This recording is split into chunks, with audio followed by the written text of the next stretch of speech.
my approach toward the holidays is a fundamentally, at its core, a spiritual one. So whenever I review the holidays, I do like to mention the historical background if there is one. Rosh Hashanah has almost no historical background, by the way. Nothing happened on Rosh Hashanah. So the historical background, the ritual background, what we do on the holiday. The most notable thing on Rosh Hashanah is the shofar. Then the symbolic background. So we look for the range of metaphors, symbols, narratives, etc. And Rosh Hashanah has a wide variety of symbols and narratives. And then number 4, the transformative dimension. So every time I come to a holiday, I ask myself, what's the history? What's the historical dimension, if there is? What's the ritual dimension? That might be rich. It might be poor. For example, Shmini Atzeret has no identifiable ritual. If you walked into a synagogue on Shmini Atzeret, you would not know that it's Shmini Atzeret, for example. So what's up with that? I'll talk about that on Shmini Atzeret. So we have the historical, the ritual, symbolic, which is the meaning of the rituals and the readings, especially the archetypal human condition perspectives rooted in the narratives, and then the transformative, which means the only reason we're doing all of this is to somehow transform ourselves as human beings. And this is the main complaint I hear about people who have left, or they see themselves having left reverence for the text, observance of traditions, which is a way of stepping outside the community. I think it's in a way within 1 or 2 generations, there will be no sense of the community of the people of Israel. And the most common theme I hear is meaningless. People tell me, I went to an Orthodox day school. I know the history. I know the rituals. It didn't mean anything to me. Which is why our focus is on the spiritual dimension, which has to do with the symbolic, metaphoric, so-called mythic dimension, and then the transformative dimension, which means whatever ritual we're going to do, and whatever the symbols are, how exactly is it transformative of the inner life? And here's a critique, I think, of myself and many other teachers. We can say beautiful things, stunning interpretations, wonderful presentations of the symbols and the stories and so forth, but we oftentimes stop with the beauty and depth of the symbol and don't talk about therefore what? Therefore, what transformative effect does this have on the inner life? So I try to remind myself constantly. So therefore, from my perspective, every holiday has more or less history.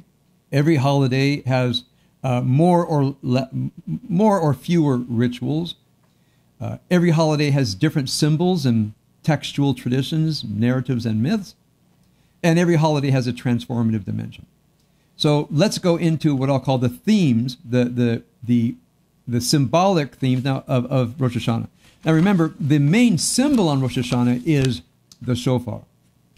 But when you look at the textual tradition, there are words that for me function as symbols. Now, what does it mean that a word is a symbol? Well, you have to have at least some background in literary theory to understand this idea, so I'll try to explain it very briefly. There are words such as love, justice, truth, and beauty, which are different from chair, floor, and ceiling. Chair, floor, and ceiling typically function as what are called signs, which means you can point at it, and when you point at it, you've exhausted the word. Anybody who speaks English says, that's a chair. We all know what's up. We don't have to think about it much more. We more or less know what we're supposed to do with it. However, when you mention love, justice, truth, and beauty, you can't point to anything. There's no empirical reference point.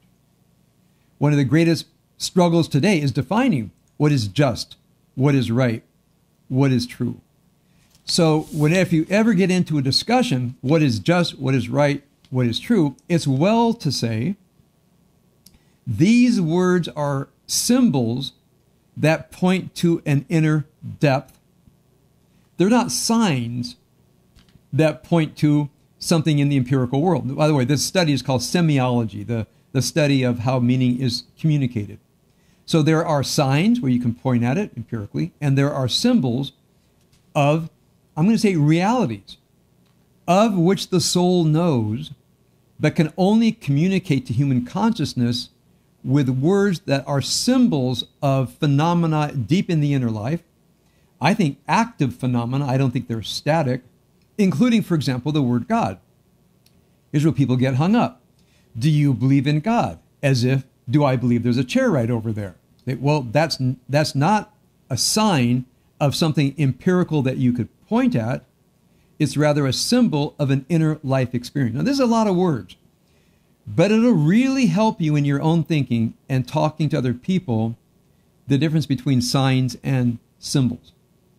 So what are some of the, what I'll say, symbolic words that we use during Rosh Hashanah? Some of the symbolic words that we use during Rosh Hashanah.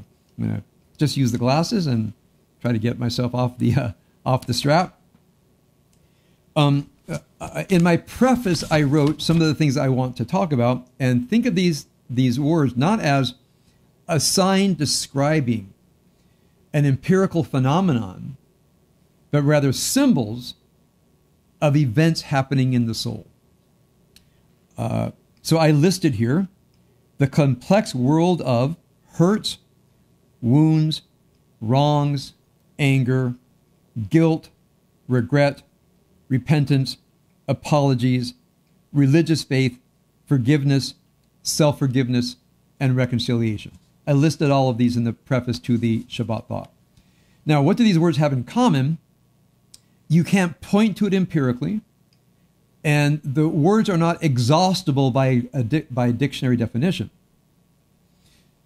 Now, one thing that it means that the word is not exhaustible by a dictionary definition is there's little agreement in a variety of schools of thought of what these words actually mean and what the implications of what the word is. So let me give you my starting point in looking at these words, which I think are core to the human condition. And these words are symbolic of events occurring deep in the inner life. When I say they're natural to the human condition, it means, in my mind, you can't get rid of it. Which means I don't think any human being who's in touch with their inner life can live a life without hurt, wounds, wrongs, anger, guilt, regret, etc. I remember I was on a podcast many years ago, and the person was a highly spiritual person, and we talked about getting wounded by other human beings. And this person's perspective was, it sounded like a very evolved perspective, and I think I was speaking to a very evolved human being. His perspective was not unlike that of Martha Nussbaum, whom I will cite in just a moment. If I can get my there we go, my iPad operating. The person said, if you're a highly evolved person, you operate with empathy, and therefore if a person does something wounding, you don't absorb a wound, but it activates empathy for what must be going on in the inner life of that human being. So from this person's experience, we start with empathy and forgiveness. We don't experience the wounds of other people. Listen to that very carefully. It might be true. I'm not saying it's untrue. It's not true for me, and it's not true for anybody whom I've counseled. My response was, if you love people, in some ways, you are making your inner life dependent on their actions. If I truly love somebody, it means they can wound me. If I truly love somebody, it means they can hurt me. I think love involves many, many wonderful things, but also the fact that there's a sense of trust. There's a sense of expectations of what happens in a loving relationship, which means a loving relationship without some sense of trust, some sense that we're going to live up to the ideal of love. And when the trust is broken, even the trust of being that one will speak to you nicely, even the expectation that there will be civility, all the way to the worst kinds of breakages of trust. If a person says, well, I'm not touched emotionally by any of that, I would doubt, I'm not saying my doubt is entirely justified, but I would doubt what love means to that person. And this is one of my critiques of the Stoic tradition. The Stoic tradition, which I appreciate in many ways because the greatest marker of the Stoic tradition, by the way, is not resilience, but rather logic, the idea of logos. Resilience means once you figure out what the truth is, live by it. Okay? But in the Stoic tradition, the primary thing is the logos, and then the resilience. A third part of the Stoic tradition is to be unaffected by the world, that you're entirely self-nourished by your connection with the logos. And therefore, emotions such as love, expectations, hurts, and wounds from the Stoic tradition are not advisable. A person who has those kinds of things is not a fully developed human being. Now, there are other religious traditions that believe that. There is an ascetic dimension of the Jewish tradition. It's in Christianity, it's in Hinduism, it's in Islam, it's in Buddhism. I'm familiar with it, I just don't agree with it. I think a person who's willing to love and be loved is a person willing to be hurt and wounded. So therefore, from my perspective, hurt and wounds, and therefore anger, are intrinsic to the human condition. So that's one of my starting points as I move into Rosh Hashanah. So let me share with you, I mentioned yesterday that I disagree with some of Martha Nussbaum's very, very fine book. I say it's a fine book because it's so erudite, and every time I look something up, I learn something even if I disagree with it. So she begins the book in a fascinating way. She begins with a trilogy by Aeschylus called the Orestean trilogy, if I have the word right. And it's about one of these grim mythological stories where the Agamemnon is a warrior going to fight against Troy.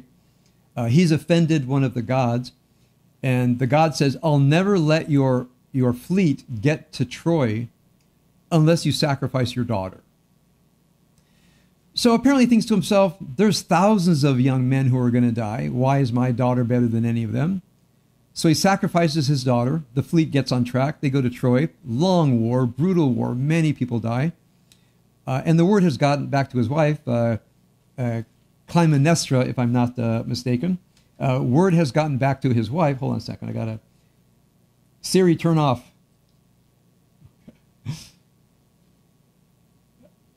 Somehow I alerted Siri, so she's listening in on everything I'm saying. I hope you're enjoying it, Siri. I hope you find it agreeable to everything that you're thinking.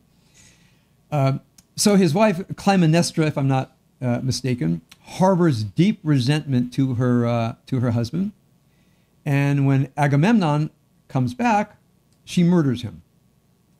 And she thinks justifiably so because he's sacrificed/murdered their daughter. Now, there's a son, Oresteia, if I have the name right, who harbors resentment against his mother for murdering his father. Now, the question is, what is Oresteia going to do? Well, he plans with a few other people to assassinate his mother. And then the court, as it were, intervenes. Now, in the background of this is what are called the Furies. You may have heard of the Furies mythologically.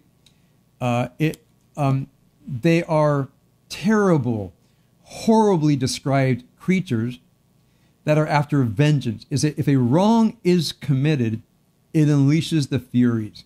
This does not seem to be the judgment of God. There's no, as it were, supreme God, God of justice here. It's as if the Furies are automatically evoked. They're described horribly in this trilogy. And they are disgusting, and they are described in utterly disgusting ways. And the Furies are after Oresteus because he has killed, murdered his mother, as the case may be. Then there's an intervention, I think, by Athena, if I'm not mistaken. And Athena says, enough with the Furies. We're going to have a trial. Now, in the trial, you can read about it. Spoiler alert. He's found not guilty of murder, because the fact that his mother murdered his father, his killing his mother was understood to be an act of retributive justice, not an act of illegal vengeance. So this is her starting point. And by the way, I found that a fascinating read. I remember I had to read the Orestean trilogy back in college. I forgot everything about it except the word Agamemnon. So I'm glad she had me reread that.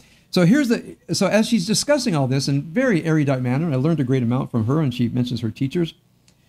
So she says the following. She wants to, so ultimately the Furies are transformed into powers that give us the instinct for justice. So they're not eradicated, they're replaced, and as it were, gives the energy for the legal system. Now, the minute I thought that, I thought, well, that's wrong. The Furies do not go out of existence. The Furies exist in every single one of us. And if you don't believe that the Furies exist in you, I hope you never prove yourself wrong. Most people at one time or another have the Furies unleashed. You might find them unleashed in you for a few seconds, and you'll say to yourself, who was that person? What was I just feeling insane? Or somebody else might unleash their Furies upon you, and you might be startled. And from the ancient Greek mythology, the Furies have possessed them, and it's coming through. Now, I don't believe in Greek mythology. I see this more on a spiritual, psychological level. But when Martha Nussbaum says the Furies will replace it with justice, I thought that will never happen as long as human beings exist. That the Furies will be replaced by justice. So she says here, justice focuses not on a past that can never be altered, but on the creation of future welfare and prosperity. The sense of accountability that inhabits just institutions is, in fact, not retributive sentiment at all. It is a measured judgment in defense of current and future life. So she does not believe in the justice of retribution. She sees this as a very irrational, destructive idea. She mentions sacred Socrates and Plato that says there has to be utility of any kind of punishment, and the utility is deterrence and general utility to society, meaning getting a criminal off the street. So I really thought about that. And I thought about the people whom I've counseled. I thought about my own life. Solomon Schimmel's book on forgiveness is equally profound, but I want to propose to you this. There are some wounds and hurts that we experience where we might forego retribution, but the feeling of retribution stays, and there's nothing wrong with you. So that's why I don't want to talk about forgiveness. What I want to talk about is working through wounds, because if I were to say forgiveness, it would be as if saying that's the goal of all of this, and I'm not sure if that's true. Now, there could be the psychological sense of letting go. That's certainly possible, and that might be psychologically healthy. There could be oneself deciding to forego any interpersonal retribution. I think that's moral and psychologically authentic. Spiritually speaking, you say to yourself, I don't want to walk around as a wounded person who sees him or herself as a victim. I think that's true.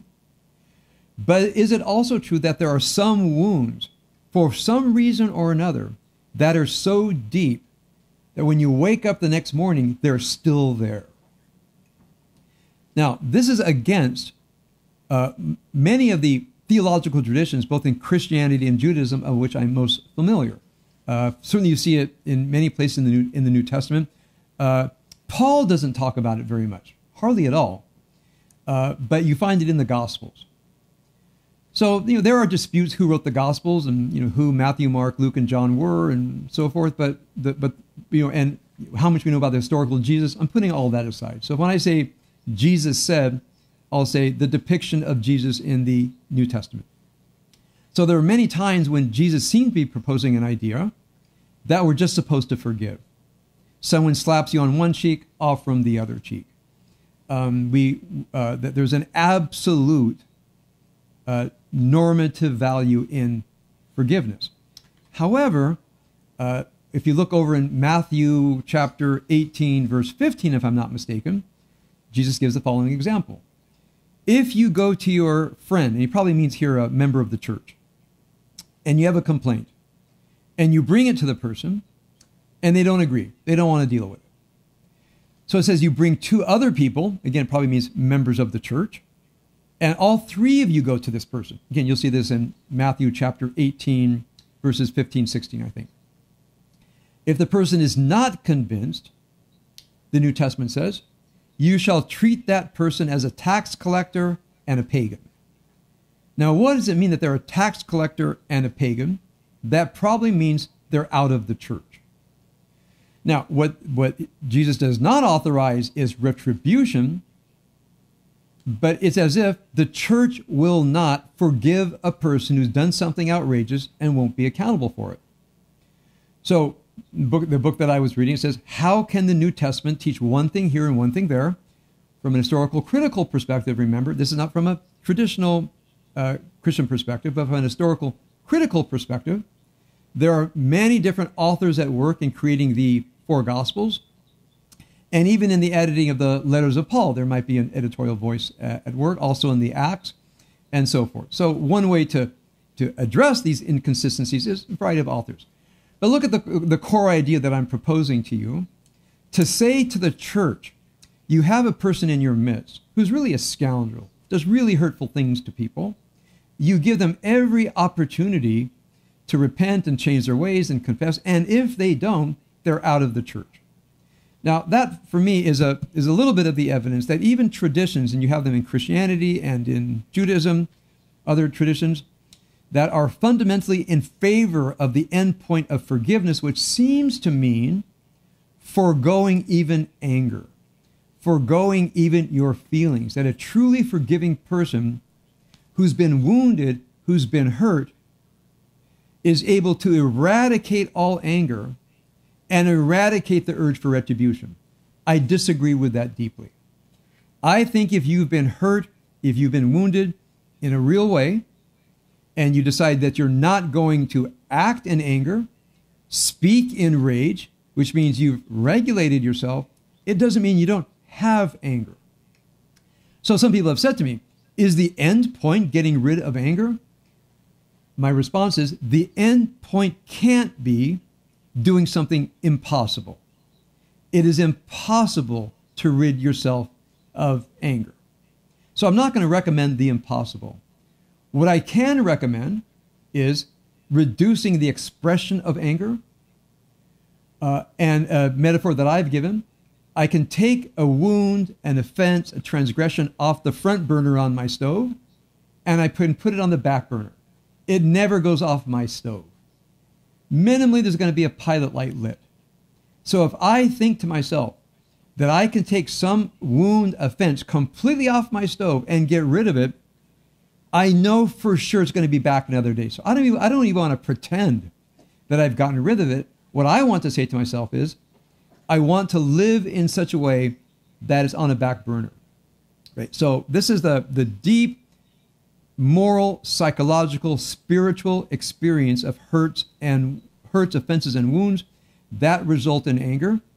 I believe we have a spiritual and moral obligation to reduce expressions of anger, because it can be very, very hurtful for human relationships. And for another reason. Here's another reason why I think we have to reduce the expressions of anger and, as much as possible, the thoughts and feelings of anger. And this is the reason. We might be wrong. Maybe it never happened. Anger is not an indication of a wound. It's an indication of an interpretation of an event. Now, I don't know if you've ever experienced a person being furious with you over something that never happened. I've had that experience. You've had that experience. Or the way they've interpreted it is just completely off. So one of the main reasons we want to work through anger if we have been hurt, wounded, offended is that our emotions might not be connected to the truth, to what really happened, which means we have to calm down before we can work through. Now remember, I'm not saying work through with the inevitable goal of forgiveness, because I don't know if that's the inevitable goal of all working through. But you want to work through enough that at least you understand as much as possible the facts of the matter. So now one of the words on my list is reconciliation. Now, reconciliation for me, again, doesn't imply that the end goal is always forgiveness. For one part of reconciliation is just reconciling our accounts, reconciling what exactly happened. What are the facts as much as we can reasonably recollect? What exactly was the offense? Not what did we feel, but what exactly happened? What exactly was the harm done? And then the world of intentions. Most people who get hurt, wounded, have suffered an offense, anger tells them that the other person intended it. I have found that rarely to be the case, where the person got up in the morning and said, I'm going to do something to harm so-and-so. Many people say they couldn't control themselves. It just blurted out. They were so filled with emotions. And I think that's true. So I'm not saying that the harm is not great. But I'm saying the intention oftentimes is, I'm just going to say what I feel. I'm going to act on a feeling. And there isn't a lot of cogitation behind it. And even if there is cogitation behind it, when a person says, I'm going to do this thing, I'm going to do this thing, they really think about it, you might want to think of the metaphor, the fury's got a hold of them, put something into action, which they later regret. And here's where regret is a huge part of this, the high holiday experience. When you look at yourself, if you've wounded someone, if you've harmed them, if you've caused them pain, you have to ask yourself, was this planned? Was this a first degree offense? Do I now regret it? Do I now wish I had been more in control of my thoughts, feelings, speech, and behavior? Regret is essential. So if a person comes and says, I want to apologize for something, one of the first questions is, do they regret it? Now, sometimes people hide behind, I'm sorry it happened, as if there were an external force, some mysterious force called it, that created something between people. So when people say, I'm afraid there's going to be or I'm sorry it happened, that's not being accountable. If a person caused a wound, they don't say, I'm sorry it happened. They say, I'm sorry I happened. I'm sorry for what I did. It wasn't a phenomenon, it was an action.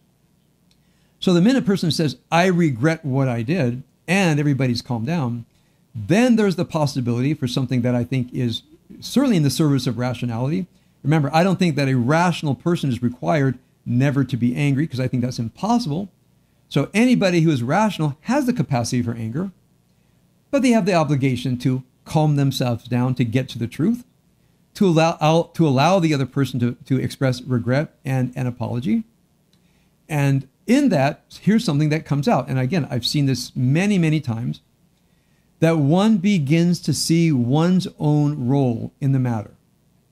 Now, many people resist the idea that they had some role in another person committing an offense because they see the world in a black and white way. They say, if I admit my role, it's as if I'm forgiving them. And that's where I have to remind the person, we're not discussing forgiveness.